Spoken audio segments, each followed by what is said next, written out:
الحمد لله الصلاة والسلام على رسول الله اما بعد السلام عليكم ورحمة الله وبركاته.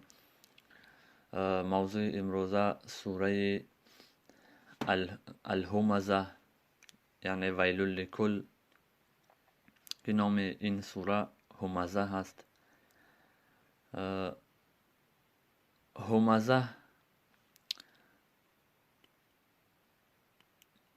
همزه هست، لمزه هست که خداوند در همین آیه گفتگی است. در همین آیه یکم همزه می شود، لمزه می شود. همزه معناش همین که غیبت کردن به فعل.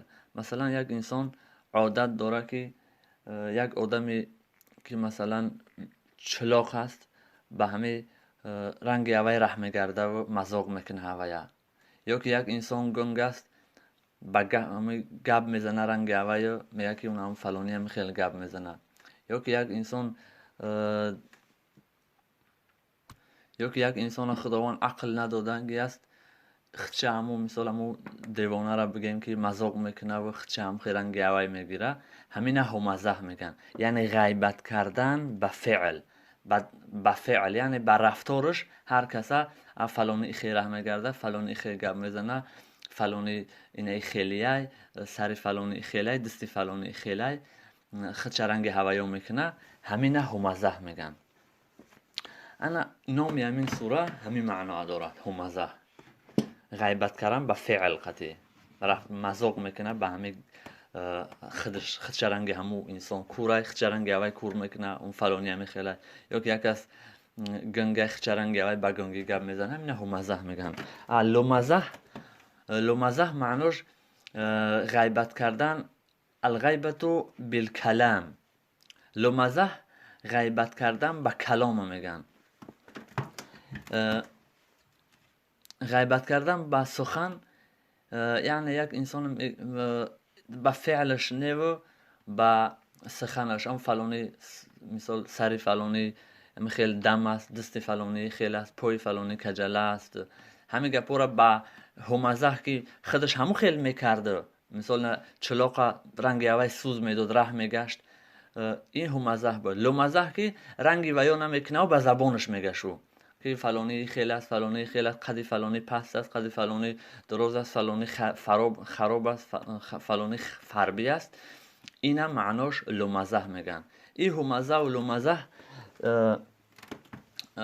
صیغه های مبالغه هستن، یعنی ای حد زیاد شخصی که همین مردم به رفتارش خطی مذاق میکنه، چلاق رنگی و یا کور رنگی و خچه کور میگیره، ای حد زیاد همزه نامش. لمزه ای حد زیاد به زبان غیبت میکرده گیره لمزه میگن. انا خداوند همینا را چی گفت؟ ویل، بسم الله الرحمن الرحیم، ویل لکل همزه لمزه. ویل یک مکان از مکانهای دوزخ نامش ویل است. همون ویل بود از برای هر یک شخصی که همزه و لمزه است، یعنی بر رفتارش مردم مذاق میکنه، لمزه که به سخناش مردم مذاق میکنه. که دیگر از خصلت همین شخصا چی هست؟ الذی جمع مال و عدده. با ویل برای همون شخصی که جمع میکند مال را و عدده، مال جمع میکنه، پل بایگریش جمع میکنه، و عدده و یا را حساب کتاب میکنه. یحسب ان ماله اخلده، حساب میکند یعنی فکر میکند که ان ماله، این که همو پل مالش اخلده و یا جاویدان میمونش، یعنی فکر میکنه که اخلده یعنی دائمی در همین دنیا موندن میگن. و فکر میکنه که مالش و یا از مردن نجات میده، یعنی کسل شوه، بیماری به پل میخره، یعنی که همه مشکلاتش به همو پل مالش حل میکنه و دائمی در دنیا میمونه. یحسب ان ماله اخلده، و حساب میکند. حساب به معنای فکر، یحسب به معنای فکر کردن، گمان کردن. گمان میکند اینکه مالش اخلده باقی میگذارد وی را در همین دنیا. اخلده باقی موندن. کلا، الله جوابش میده که هرگز خیل نیسته. مالش و کلا در زبان عربی انکار کردن برای مقابل شد، یعنی او آدم فکر میکنه که مالش و یا نجاتش میتیه و دائمی در دنیا میمونه. الله میگه کلا، هرگز هرگز این خیلی نیست. مالش سببی باقی موندنش و نمردنش نمیشه. لینبذن فی الحطمه، لینبذن هر آینه پرتافته میشود در حطمه. حطمه یک آتشی را میگن که همین ایدسته همین آتش مقصد سرقهریشه. وقتی همین آتش همین دنیایی را مثلا که همین هیزم و همین بسیار چشمون همین آواز میبره آتش رو، بعد همین چیزهای درون هم آتش اینش در بالای ویش میفته وقتی که در اوج سوختن. همین حطمه همون آتش دوزخ همون معنا را داره که همچنان با جذبه همون آتش میسوزه که همون چیزهای درون آتش اینش در بالای ویش مثلا سنگ چوب چیزی که در آتش است اینش در بالای ویش میفته، ویش در بالای ویش میفته. ای هلنگه سختی آتشه. انا الله میگه کلا لینبذن فی الحطمه، هرگز مالی وی دائمی در دنیا نمیمونه. لینبذن، ینبذن اصل کلمش ای نبض گرفتگی. نبض عربو میگن رمی و شیء المحتقر، یک چیزی پسته، مقصد هم یک بخلشکه یک چیز ساکش میخوری همون پچکه خولش یک چیزی نادرکاره هوای همی پرتای، همین نبض میگن عربو. انا لینبذن همون انسانه که در دنیا مقصد مال جمع میکرد، حساب کتاب میکرد، یا که همزه مردم به رفتارش و به زبانش مذاق میکرد، همون خیل الله لینبذن مثل یک چیزی بقدر میپرتایش در حطمه، در همون آتش دوزخ. و ما ادراک ما الحطمه، و ما ادراک ما الحطمه معناش همین که الله پیامبر میگه که از کجا فهمیدی که حطمه چی هست؟ الله خودش میگه که نار الله الموقده.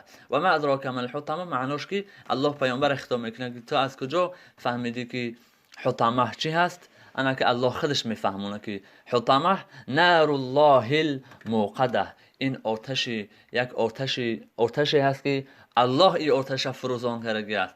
مثلا آتشی را که انسان فروزان میکنه این همین حاضر یک لحظه میسوزه و با آتش خاموش میشوه. لیکن نار الله آتشی را که الله گیرون کرد موقده، نار الله الموقده، آتشی را که الله گیرون کرد الموقده که آتش شعله‌ور است، آتش همین حلنگه و همین چیش بسیار بد هیبت است، همین موقده میگن. این آتش الله خودش فروزان کردگی هست. نار الله الموقده، موقده یعنی آتش فروزان دائمی. التي تطلع على الافئده، با آنچنان آتشی که تطلع علی الافئده، همین تطلع علی الافئده مفسرات تفسیرش میکنن، یک تفسیرش میگن که التي تطلع علی الافئده، آنچنان آتشی که وی تطلع علی الافئده اطلاع دارد، خبر دارد بر افئده دلها میشود، بر دلهای مردم. یعنی همون هر دوزخی که میآید همون آتش از دل هوای با خبر است که وی در دنیا چه خیلی آدم بود، همون آتش موافق همون عملش همون انسان میسوزونه، موافق گناهش. آتش گناهی کم داشته باشه مقصد آتش ضعیف میسوزه، گناهگار و کافر سخت باشه آتش چقدر سخت بد هیبت میسوزونش. این یکم تفسیرش. دیگه تفسیر که التي تطلع علی الافئده، آنچنان آتشی که میویم یعنی پوستم میسوزونه، گوشتم میسوزونه، به دل میرسه، دل همون آدمی که در دوزخ است دل هوای هم میسوزونه. انها علیهم مؤصده، این که همون انسانی که در همون دوزخ است مؤصده بستگی هست، همون انسانی که در همون دوزخ است بستگی هست. مؤصده یعنی مغلقه، معنای مغلقه بسته شده. انها، این که همون آتش، علیهم این که همون انسان، علیهم بر همون یعنی آتش دوزخ که در همون دوزخ است مؤصده هست، مغلقه بسته شده است، فی عمد ممدده در ستمهای دراز. یعنی که همون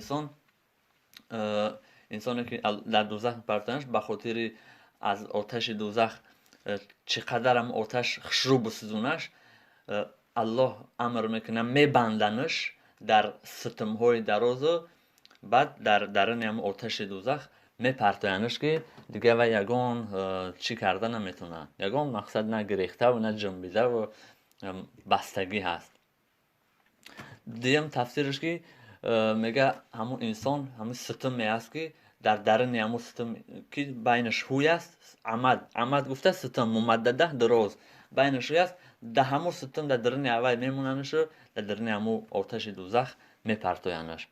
خلاصه معناش که انها علیهم مؤصده، این که همون انسان در همون آتش دوزخ حالش خیلی مؤصده هست.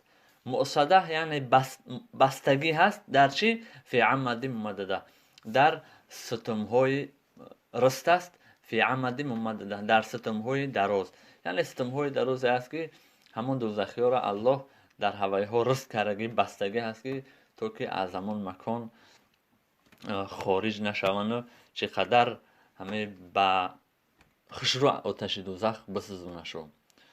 خداوند ما و شما را از این خصلت هایی که سبب همین خیلی عذاب های خدا می شود، یکی همزه، مذاق کردن به عمل، مذاق کردن به رفتار، که یک کس مذاق کنیم رنگ اوی ما اون اوی همین خیلی از گفته رنگ اوی بشلاخون یا که اون رنگ اوی گپ زنیم. اما که نگه که همه گناهی وزنین ترین که همین انسانایی که مسخره بازی میکنن و یک کس سوز میتین نگه کنه چه خیلی عذابی سخت داشته، که هم همزهش الله میگه هم لمزهش. همزه که بر رفتارت مذاق میکنی، یک کس رنگ یک کس میچلوقی، رنگ یک کس خطا کور میگیری، رنگ یک کس خطا دینه میگیری، مذاقتی همین همزه میگن که نگه چه خیلی الله عذابای سخت گفت. لمزهش هم که یک کس به زبان همی کارهایی که به رفتارت میکنی همینا رو به زبانت، مقصد خطرنگی اوی چلاق و گنگ نمیگیری و به زبانت میگی که فلانی چلاق است، فلانی کر است، فلانی کور است، کوری فلانی، کری فلانی، چلاقی فلانی. همی خیلی رفتارها در اکثریت دیده میشود. سوم خصلت همون بده که سبب همین خیلی عذابو میشوه، شخصی که مال پول چیزی دنیا را جمع میکنه، وقتی پول داره حساب رو میکنه که بسیارن، بعد یحسب ان ماله اخلده، فکر میکنه که همین اکد دیگه همه پرابلم ها همین خیلی عقیده در اکثریت مسلمان ها هست که اگه هم پول باشه دوری پلی همه چی میشه. البته کلا گفتی خداوند، اصول خداوند که هرگزی خیلی نیست. پول هیچ پرابلم انسان حل نمیکنه، مال هیچ پرابلم انسان حل نمیکنه. کوی نه یک بیماری که الله آورده کوی یگان پول حلش کنه، کوی یگان مال حلش کنه. این خیلی مصیبت های الله بسیار است که الله قادر است که به سر هر انسان بیاره. نه پول، کوی یک انسان پولدار از مرگ خچه نجات بده، از یگان مشکلات خچه نجات بده؟ کلا، هرگز پول مال انسان مشکلاتش حل نمیکنه و جاویدان در دنیا نمیگذارش. این همه سه خصلتی که یکی مذاق، همزه، لمزه، دیم مال جمع کردن، حساب کتاب کردن، از همه گناهی بوده است که این الله گفت در آتش کل لینبذن فی الحطمه، مثل یک چیزی بیقدر در آتش میپرتویم شو. آتشی که نار الله الموقده، آتشی که چقدر سوزان است و شعله‌ور هست. التي تطلع على الافئده، آتشی که دل قلب انسان هم میسوزونه، نیست میکنه، پوست همه انسان هم میسوزونه. انها علیهم مؤصده، انسان همون گناهگار مغلقه، مؤصده معناش مغلقه یعنی بستگی هست در چی؟ در ستم های دراز که یگان جنب جول یگان چیزی که نکنه. و آخر دعوانا ان الحمد لله رب العالمین. خداوند از همین خیر رفتارها، از همین خیر عملها ما و شما را در حفظ پناه خودش نگهبان باشه.